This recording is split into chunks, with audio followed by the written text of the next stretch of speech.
नमस्कार दोस्तों, कहानियों की श्रृंखला में आज सुनेंगे मालती जोशी जी की कहानी ब्लू व्हेल गेम।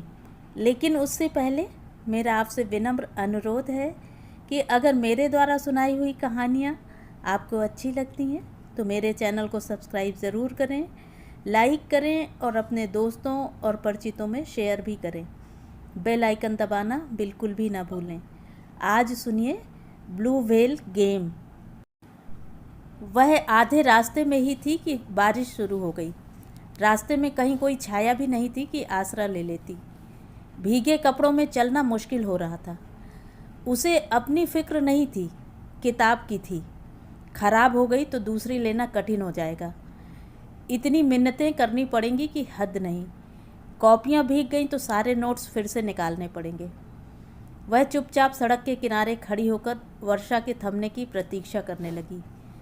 तभी एक स्कूटर उसके पास आकर रुका। वह तो एकदम डर गई।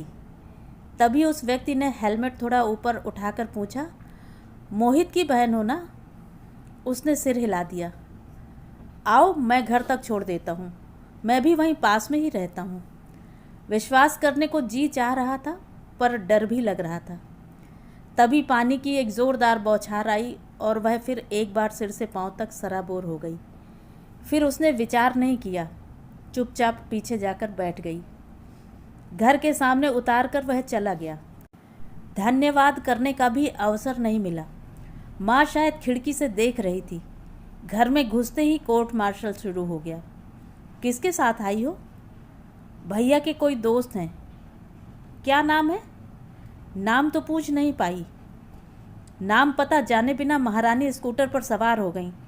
और कहीं ले जाता तो?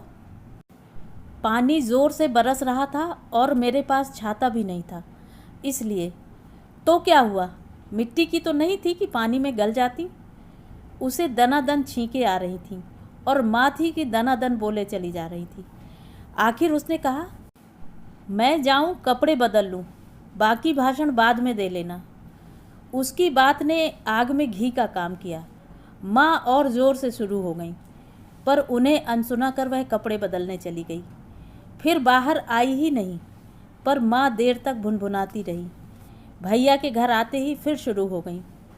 पता नहीं कौन था, अपने आप को तुम्हारा दोस्त बताकर इसे स्कूटर पर घर छोड़ गया। भैया एकदम आग बबूला हो गए। खबरदार, जो मेरे किसी दोस्त से बात की, दोबारा किसी के साथ देखा तो टांगे तोड़ दूंगा। उसे इतना गुस्सा आया। इतनी सी बात का कितना बड़ा इश्यू बना रहे हैं ये लोग। ऐसा क्या अनर्थ हो गया? एक भले आदमी ने भरी बरसात में लिफ्ट ही तो दी है। उस दिन का भीगना उसे बहुत भारी पड़ गया, शारीरिक रूप से भी और मानसिक रूप से भी। शाम तक उसे तेज़ जुकाम हो गया और अगले 2-3 दिन बुखार में तपती रही। बुखार उतरने के बाद भी कमज़ोरी लग रही थी। स्कूल जाने की हिम्मत नहीं हो रही थी। पर कितने दिन गोल करती? 12वीं का साल था। एक एक दिन महत्वपूर्ण था। 5वें दिन वह स्कूल से लौट रही थी कि फिर वही स्कूटर आकर रुका। घर छोड़ दूं? 2-3 दिन से दिखाई नहीं थी। बुखार हो गया था। खैर, उसका इंतज़ाम तो तुमने खुद ही कर लिया था। उस दिन मैं ज़बरदस्ती न करता तो निमोनिया भी हो सकता था। भले ही हो जाता, पर घर पर डांट तो ना खानी पड़ती। इतनी सी बात पर घर पर डांट पड़ गई। आपके भाई साहब भी तो लड़कियों को घुमाते रहते हैं, उन्हें डांट नहीं पड़ती? उसकी बात को अनसुना करके उसने कहा, प्लीज़ आप इस तरह सड़क पर मुझसे बात मत कीजिए। किसी ने देख लिया और घर पर चुगली कर दी तो मेरी शामत आ जाएगी। कल को ये लोग मेरा स्कूल ही छुड़वा देंगे। और वह पलट कर चल दी। कानों में वही बात गूंज रही थी। आपके भाई साहब भी तो लड़कियों को घुमाते रहते हैं, उन्हें डांट नहीं पड़ती? आज वह घर जाकर माँ से यह बात ज़रूर कहेगी। हालांकि उसका कोई फ़ायदा नहीं होगा। माँ भैया के खिलाफ एक भी शब्द नहीं सुन सकती, उल्टे उसे ही डांट पड़ेगी। अब तो उसकी बराबरी करेगी। जाने दो, यह बात किसी से कहनी ही नहीं है, नहीं तो वही पूछताछ शुरू हो जाएगी। तुझे कैसे पता चला? तुझे किसने बताया? क्या वह फिर मिला था? और वह बेचारा कितने प्यार से पूछ रहा था। 2-3 दिन से दिखाई नहीं दी। मतलब उसकी अनुपस्थिति को किसी ने तो नोटिस किया था। वह पुलक से भर उठी। अगले दिन वह सुबह ही मिल गया। घर पर ना सही स्कूल छोड़ सकता हूँ? ना बाबा, वहाँ तो 1000 आंखें हैं देखने वाली। कोई ना कोई घर पर बता ही देगा। बाप रे, इतनी पहरेदारी। खैर ठीक भी है, सुंदर लड़कियों के माँ बाप को चौकस रहना ही पड़ता है। सुंदर कौन? मैं? और वह हंस दी, एक कसैली सी हंसी। क्यों? पता है, माँ से सब लोग कहते हैं आम के पेड़ में यह जामुन कैसे फल गया। बेवकूफ़ हैं वे लोग, उन्होंने कभी जामुन की मिठास चखी ही नहीं है। मतलब सुंदरता का अर्थ सिर्फ गोरा रंग ही नहीं होता। दरअसल सुंदरता किसी के चेहरे में नहीं होती, देखने वाले की आंखों में होती है। अनायास ही उसने आंख उठाकर उसकी ओर देखा और तुरंत ही नज़रें झुका लीं। एक अनिर्वचनीय सुख से वह नहा उठी थी। उसे लगा और थोड़ी देर वहाँ खड़ी रही तो पता नहीं क्या कर बैठेगी। उसके वे शब्द, उसकी वे आंखें उसके दिलो दिमाग पर छा गई थीं। अपने दबे हुए रंग को लेकर वह हमेशा ही एक तरह के हीन बोध से ग्रस्त रही है। आज पहली बार एहसास हुआ कि वह भी कुछ है। उसका अस्तित्व इतना नगण्य नहीं है। मंगलवार को मंदिर जाने का उसका नियम है। उस दिन दर्शन करके सीढ़ियाँ उतर रही थी कि सामना हो गया। यहाँ कैसे? उसने पूछा और खुद ही झेंप गई। मैं भी कैसी बेवकूफ़ हूँ। मंदिर में कोई क्यों आएगा? दर्शनों के लिए ही तो। हाँ, मैं भी दर्शनों के लिए ही आया हूँ, पर भगवान के नहीं, भक्त के दर्शन करने के लिए आया हूँ। उसने चौंक कर देखा, वे आंखें शरारत से चमक रही थीं। आइसक्रीम खाओगी? वह चुप रही। वह बोला, शुरू हो जाओ, कोई देख लेगा, घर पर डांट पड़ेगी। कुछ इस अंदाज में उसकी नकल उतारी गई कि उसका ईगो आहत हो गया। उसका मन विद्रोह कर उठा। चलिए, उसने कहा और दोनों चलकर एक आइसक्रीम वाली गाड़ी के पास खड़े हो गए। आइसक्रीम खाते हुए वह याद कर रही थी कि पिछली बार आइसक्रीम कब खाई थी कि सामने से शब्द आए, इधर देखो। उसने अनायास ही उसकी ओर देखा। वह उससे सटकर खड़ा हो गया और तुरंत एक सेल्फी ले ली। ये क्या कर रहे हैं? इस क्षण को यादगार बना रहा हूँ। देखो कितनी सुंदर फोटो आई है। देखा, वह उससे बिल्कुल सटकर खड़ी है और उसे देख रही है। वह जो इधर देखो कहा गया था, उसका यह कमाल था। पर एक बात थी, फोटो में वह बहुत सुंदर लग रही थी। वह मानो हवा में तैरते हुए ही घर पहुंची थी। मन एक सुखद एहसास से भर गया था। इतना सुख, इतनी खुशी उसे जीवन में पहली बार मिल रही थी। बीच में 2-4 दिन ऐसे ही निकल गए, मुलाकात नहीं हुई। उसे यह जानकर आश्चर्य हुआ कि वह मन ही मन प्रतीक्षा करती रही है। उसे अपने आप पर गुस्सा भी आया और शर्म भी। हेलो। चौथे दिन वह आकर सामने खड़ा हो गया। चाय पीने चलोगी? ना बाबा, कोई देख लेगा, घर पर डांट पड़ेगी। नहीं, वह बात नहीं है, पर देर हो जाती है तो माँ चिंता करने लगती हैं। उस दिन की फ़ोटो देखी थी ना, कितनी सुंदर आई है। सोच रहा हूँ फेसबुक पर डाल दूँ। देखना, इतने लाइक्स मिलेंगे। प्लीज़। उसने एकदम हाथ जोड़ लिए। ऐसा गजब ना करना, मेरा स्कूल जाना बंद हो जाएगा, घर में कैद हो जाऊँगी।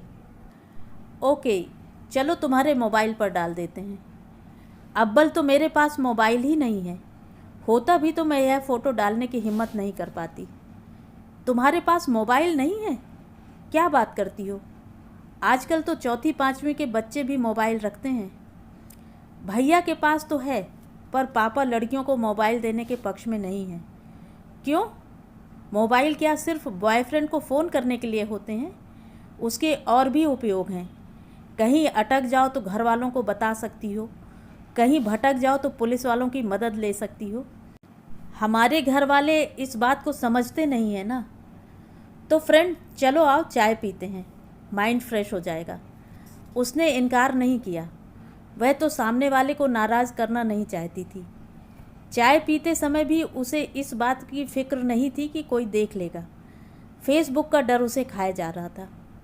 मैं आपसे फिर रिक्वेस्ट करती हूँ, वह तस्वीर फेसबुक पर मत डालिएगा, नहीं तो गज़ब हो जाएगा। तुम्हारा स्कूल छूट जाएगा, यही ना?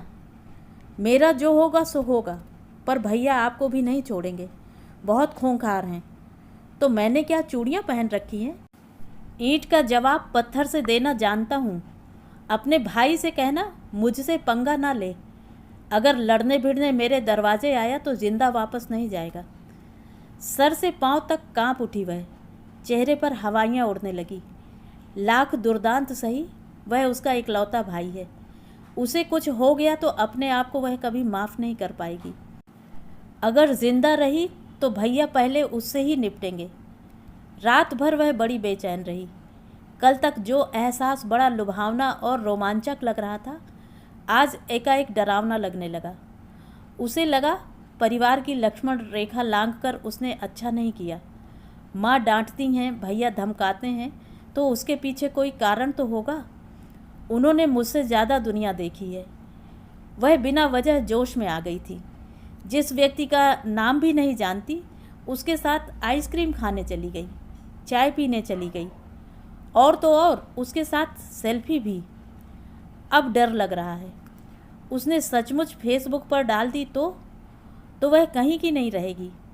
पापा का तो हार्ट फेल ही हो जाएगा, और भैया पर क्या गुजरेगी, इसकी कल्पना से उसकी रूह कांप उठी।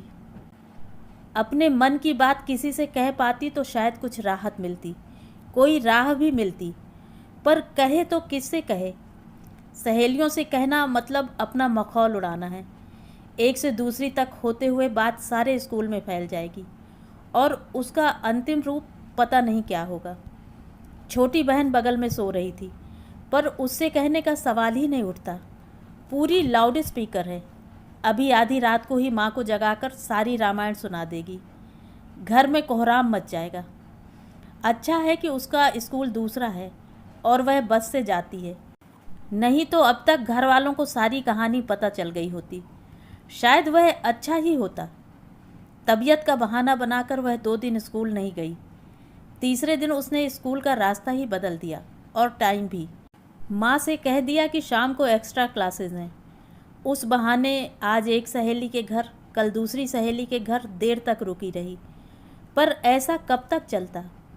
एक दिन सामना हो ही गया। वह अनदेखा कर चली जा रही थी कि वह सामने आकर खड़ा हो गया। हमसे मुंह छिपा रही हो, नज़रें चुरा रही हो, ये लुका छुपी किस लिए भाई? सॉरी, मैंने आपको देखा नहीं। तो अब देख लो, नज़र उठाकर देख लो, जी भर के देख लो। उसकी नज़र उठी तो वह डर गई थी, कहीं उसने फिर फ़ोटो ले ली तो। क्या बात है, आज बहुत एटीट्यूड दिखा रही हो। नहीं तो, उसने कहा, पर वह बहुत डर गई थी। एटीट्यूड तो आज वह दिखा रहा था जिससे घबराहट हो रही थी। देखो, हम दोस्त हैं और दोस्त रहेंगे, तो कल शाम मिलते हैं 4 बजे। क्यों? उसका स्वर कांप रहा था। काम है, कल बताऊंगा। तो 4:30 शार्प, समझ गई ना? ना आ पाऊँ तो? ना आना तुम्हें बहुत महंगा पड़ेगा। ओके, चलता हूँ। यह तो सरासर धमकी थी। रात भर वह करवट बदलती रही, सोचती रही, पर समस्या का कोई हल ही सामने नहीं आ रहा था। क्या करे वह? घर वालों से कहे, पुलिस में रिपोर्ट करे, या पंखे से लटक जाए। इस घर में तो आत्महत्या करना भी संभव नहीं है। एक पल को भी तो कमरा खाली नहीं मिलता। पता नहीं रोज़ रोज़ इतनी लड़कियां फांसी कैसे लगा लेती हैं। आजकल घर में घासलेट तो होता नहीं है। भैया की गाड़ी से पेट्रोल निकालकर अपने ऊपर छिड़क ले तो, पर हिम्मत नहीं हो पा रही थी। कभी अनजाने में गरम पतीली या तवा छू जाता है तो प्राण निकल जाते हैं। पूरा शरीर जलने लगेगा तो कैसे सह पाएगी? और अगर बच गई तो जिंदगी मौत से भी बदतर हो जाएगी। वैसे जहर खाया जा सकता है, पर वह किस दुकान पर किस नाम से मिलता है पता नहीं है। लोग सल्फास की गोलियां या चूहा मार दवाई खाकर भी आत्महत्या कर लेते हैं, पर कितनी खानी है पता तो हो। अगर मर नहीं पाई तो अच्छा खासा तमाशा खड़ा हो जाएगा। यूं तो वह कुएं में भी छलांग लगा सकती है, पर शहर में कुआं कहाँ ढूंढेगी। सुबह उठी तो सिर भारी था। स्कूल आज उसने फिर गोल कर दिया। माँ ने पूछा भी और डांटा भी, पर सिरदर्द का बहाना किए वह लेटी रही। 4 बजे वह एक निश्चय के साथ उठी। आज इस एपिसोड को ख़त्म करना ही है, परिणाम चाहे जो भी हो। उसने माँ से कहा कि वह सहेली के यहाँ नोट्स लेने जा रही है और माँ की अनुमति की प्रतीक्षा किए बिना ही चल पड़ी। वह प्रतीक्षा ही कर रहा था। क्या उसे विश्वास था कि वह ज़रूर आएगी? That's like a good girl. आओ बैठो। वह मूर्तिवत खड़ी रही। कम ऑन यार, इस तरह सड़क पर खड़ी रहोगी तो जो नहीं देखना चाहते वे भी देख लेंगे। आप मुझे ब्लैकमेल कर रहे हैं, उसने साहस जुटाकर कहा। अरे वाह, तुम्हें यह शब्द मालूम है? आपको क्या मैं इतनी बेवकूफ़ लगती हूँ? तुम मुझे क्या लगती हो क्या बताऊँ, पर देखो दोस्ती में ऐसी बदमज़गी नहीं होनी चाहिए। चलो कहीं चलकर बैठते हैं। मैं तुम्हारे सामने वो फ़ोटो डिलीट कर देता हूँ जिसको लेकर तुमने मुझ पर ब्लैकमेलिंग का आरोप लगाया है। यह कसौटी का क्षण था। क्या उस पर विश्वास कर ले? पर विश्वास किए बिना मुक्ति नहीं थी। वह फ़ोटो उसके पास था, वह उसका कभी भी कैसा भी उपयोग कर सकता था। वह चुपचाप पीछे बैठ गई। उसे घुमाता हुआ वह बहुत दूर की कॉलोनी में ले गया और एक बंगले के सामने गाड़ी रोक दी। आप तो हमारे मोहल्ले में रहते हैं ना? मैं वहीं रहता हूँ। यहाँ मेरा दोस्त किराए से रहता है। आज उसके मकान मालिक सपरिवार किसी शादी में गए हैं, इसलिए अत्यंत कृपावत होकर उसने चाबी मुझे दे दी है, उसने कमरे का ताला खोलते हुए कहा। जब तक वह कुछ समझ पाती वह कमरे के अंदर थी और दरवाज़ा बंद हो गया था। 2 घंटे बाद उस कमरे से जो बाहर निकली वह कोई और ही लड़की थी। शरीर और मन से लुटी पिटी और टूटी हुई वह सड़क पर असमंजस में खड़ी थी। एक बात तय थी, अब वह लौटकर घर नहीं जाएगी, क्योंकि उसने चलते समय कहा था, मैं जब भी बुलाऊं तुम्हें आना पड़ेगा, नहीं तो आज की तस्वीरें वायरल कर दूंगा। उसने निश्चय कर लिया कि वह यह शहर ही छोड़ देगी। उसने स्टेशन का रुख किया। उसे अंदाज़ा नहीं था कि यहाँ से स्टेशन कितनी दूर है। उसके पास किराए के पैसे भी नहीं थे। पूछते पूछते गिरते पड़ते वह किसी तरह पहुँच ही गई। हमेशा की तरह स्टेशन पर भारी भीड़ थी। शायद कोई ट्रेन आने को थी। प्लेटफॉर्म खचाखच भरा हुआ था। उसे लगा किसी से पूछ ले कि कौन सी गाड़ी है, कहाँ जा रही है, पर फिर उसे लगा कि उसके प्रश्न पर लोग उसे शक की नज़र से देखेंगे। उसके पास कोई सामान भी नहीं है। वैसे भी क्या फ़र्क पड़ता है, उसे तो जाना है। वह भीड़ को चीरते हुए प्लेटफॉर्म के आखिरी सिरे तक चली गई। यहाँ आखिरी डिब्बे रुकेंगे, उन्हीं में चढ़ जाएगी। स्टेशन पर अनाउंसमेंट हो रही थी, पर उस समय वह अपने में ही खोई हुई थी। वह सोच रही थी, अगर विदाउट टिकट पकड़ी गई तो उसके साथ कैसा सलूक होगा।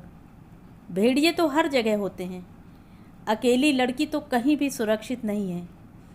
अगर कुछ दयावान लोगों ने पूछताछ करके उसके घर खबर कर दी तो, या पुलिस वालों ने सौजन्य दिखाकर उसे वापस घर भेज दिया तो, वह स्थिति तो मृत्यु से भी भयंकर होगी। दूर से गाड़ी की सीटी नहीं, हॉर्न सुनाई दे रहा था। काला विशालकाय इंजन धड़धड़ाता हुआ आगे बढ़ रहा था। उसने एक क्षण घर वालों को याद किया और अगले ही पल पटरी पर छलांग लगा दी। तो ये थी कहानी। कहानी आपको कैसी लगी? कमेंट करके ज़रूर बताएं।